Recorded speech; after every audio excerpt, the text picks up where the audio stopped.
Have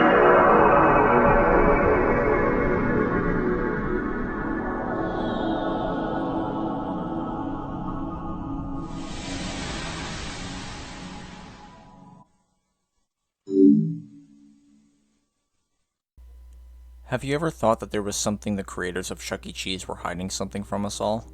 Or have you ever found something to be off about the place? Even the creepy robotic mascots that danced on the stage?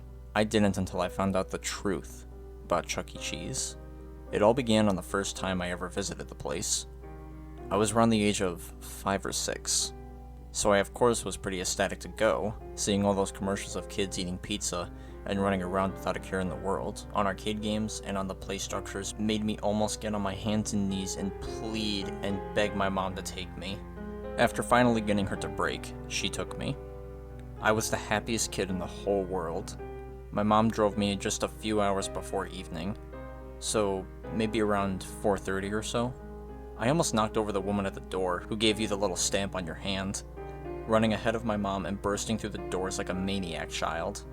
Eventually I was stamped, and literally screeching as I ran around all the games and playsets.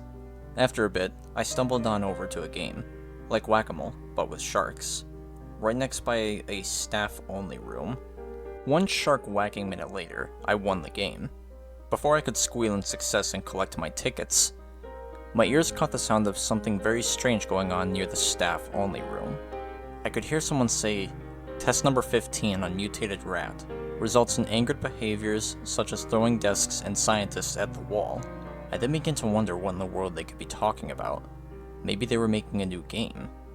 Being so young, I had no idea at all what was actually going on in there. Being curious and feeling a bit interested, I pressed myself against the door and listened in as carefully as a 6-year-old could. I could hear them snapping at each other. Things like, "What are we going to do with the beast?" and "Get it away from me." A muffled shout poured over whoever was in there, and replied with a louder, "We can't just kill that thing! It's a beast version of our mascot!" The talking stopped. I blinked for a second, and pressed myself closer on the door. I quickly realized that that was a very bad mistake. As the door opened from my weight against it, I slipped in, going from leaning on the door to falling face flat on the ground of the staff room. Immediately, footsteps trampled over me, hands grabbing at my arms. I was out like a light in a few seconds, and I still don't know what the hell they did to do that. I woke up slowly, my eyes feeling heavy and my body feeling weak, in some kind of interrogation room. A tall man with a serious expression, wearing the cleanest white lab coat I'd ever seen, began walking towards me out of the blue, like he knew I'd be awake, like he knew I was awake. His voice was deep, and it was scratchy from what I could tell when he began to speak. You know, don't you? You know, he said. I was a 6-year-old half knocked out at a Chuck E. Cheese, so I didn't know what he expected from me. I babbled for a second, letting my tongue function correctly. What? I replied dumbly, blinking hazily. He grabbed my arm, making the static feeling intensify somehow. He pulled me a bit, making me whine, though I quickly shut my toddler trap when a loud banging on the door echoed throughout the room. Naturally, me being so young and clueless, I screamed, thrashing around. The man let me go, snapping at me to shut my mouth. Forgetting about almost everything, I thrashed around some more, slipping out of my chair. I kicked my legs, going into the corner of the room.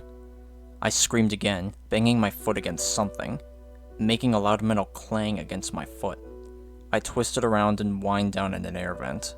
I kicked it again out of scared, hot anger. With another loud scream and clang, the metal front popped off, again letting out a loud shriek when I heard the man stomping towards me. Out of the noise of clanging metal and banging, I scooted inside, spitting at him. I was scared half to death.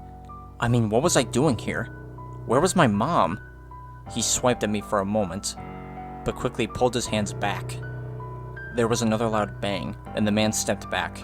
Using my tiny little hands, I grabbed the air vent's door and pulled it back, pressing it on the door, just in time. A piercing hiss was followed by a shout from the stranger, and the loudest bang on the door. I crawled back, scooting back into the vent. I had to leave. Even being so young, I knew I was in trouble. I hastily turned around with a bit of struggle, slowly crawling down the vent. A loud, manly scream echoed through the vent, being followed by more.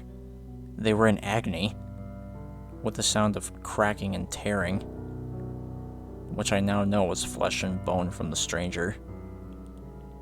I got out as fast as I could. A small light was around the corner after a few minutes, and I stomped on it. The opening of the vent easily popped off. They really weren't paying attention to how tightly they were screwed on, were they? My feet stumbled as I climbed out, but were soon trampling to where I saw my mom last. And she was still there with a worried expression on her face.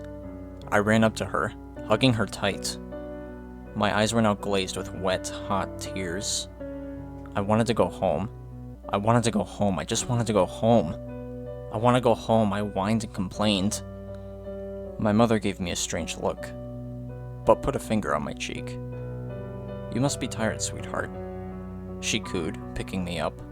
I clenched my small fist, holding tightly onto her shirt. We walked out of the building, me being also lovingly carried to the car. A distant wee of sirens in the distance became a bit louder and louder, and police cars pulled into the large parking lot and skidded to a halt in front of the once amazing and fun Chuck E. Cheese. My mother almost ran to the car and quickly buckled me into the car seat. A couple hours later, home and safe that night, I walked out of my room to get some water before I went to bed, a habit of me trying to procrastinate so I didn't have to go to sleep. And my mother was watching the news. The reporter was talking about some kind of mutated rat coming out of Chuck E. Cheese and disappearing down an alleyway. So what happened to the real Chuck E. Cheese? God only knows. But I will never, and I repeat, never go into any goddamn Chuck E. Cheese for as long as I live.